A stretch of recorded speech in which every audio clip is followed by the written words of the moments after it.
ఈ 3 రోజుల్లో తలస్నానం చేస్తే దరిద్రం మిమ్మల్ని వెంటాడుతుంది. హిందూ మతంలో మంగళవారాలు, శనివారాలు, గురువారాల్లో తలస్నానం చేయకూడదని నమ్ముతారు. అయితే తలస్నానం చేస్తే ఏం జరుగుతుందో ఇప్పుడు తెలుసుకుందాం. హిందూ మతంలో శతాబ్దాలుగా అనేక సంప్రదాయాలు, నమ్మకాలను నేటికి ప్రజలు అనుసరిస్తున్నారు. ఈ నమ్మకాలు మతంతో ముడిపడి ఉన్నాయి. దీని వెనుక ఒక శాస్త్రీయ కారణం కూడా ఉంది. మంగళవారాలు, గురువారాలు, శనివారాల్లో తలస్నానం చేయకూడదని కూడా నమ్ముతారు. అయితే ఎందుకు ఈ 3 రోజుల్లో తలస్నానం చేయకూడదు? చేస్తే ఎలాంటి ఫలితాలు వస్తాయి అనే విషయాలను ఇప్పుడు తెలుసుకుందాం. మంగళవారం తలస్నానం చేస్తే ఇంట్లో ఆనందం, సంపద, శ్రేయస్సు తగ్గిపోతుందని నమ్ముతారు. అలాగే మంగళవారం నాడు కన్య అయిన అమ్మాయి తన జుట్టును కడుక్కుంటే అది ఆమె సోదరుడిపై చెడు ప్రభావాన్ని చూపుతుంది. శనివారం తలస్నానం చేయడం వల్ల ఇంటికి దురదృష్టం వస్తుందని నమ్ముతారు. శనివారం తలస్నానం అనే విషయంపై మిశ్రమ హిందూ నమ్మకాలు ఉన్నాయి. హిందూ మతంలో కొంతమంది శనివారం జుట్టు కడుక్కోవటం శుభప్రదమని నమ్ముతారు.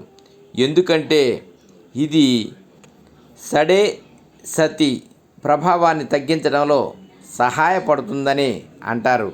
అంతేకాకుండా శనివారం నాడు జుట్టు కడుక్కోవడం వల్ల శనిదేవుడికి కోపం వస్తుందని కూడా నమ్ముతారు. గురువారం భారతదేశంలోని కొన్ని ప్రాంతాలలో మహిళలు ఈ ఆచారాన్ని చాలా కఠినంగా పాటిస్తారు.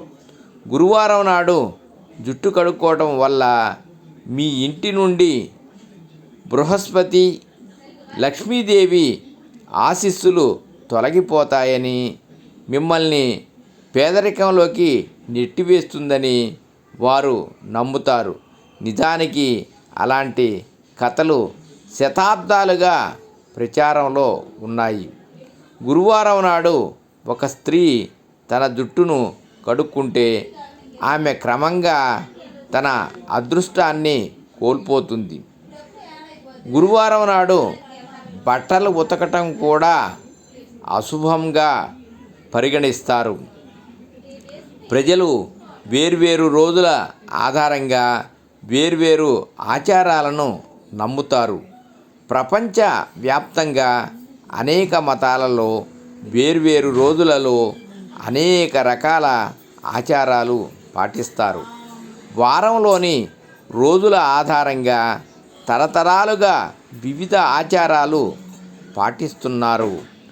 ఉదాహరణకు పురుషులు గురువారాలు, శనివారాల్లో షేవింగ్ చేయడం నిషేధించబడింది. సర్వే జనా సుఖినో భవంతు. ఓం నమః శివాయ.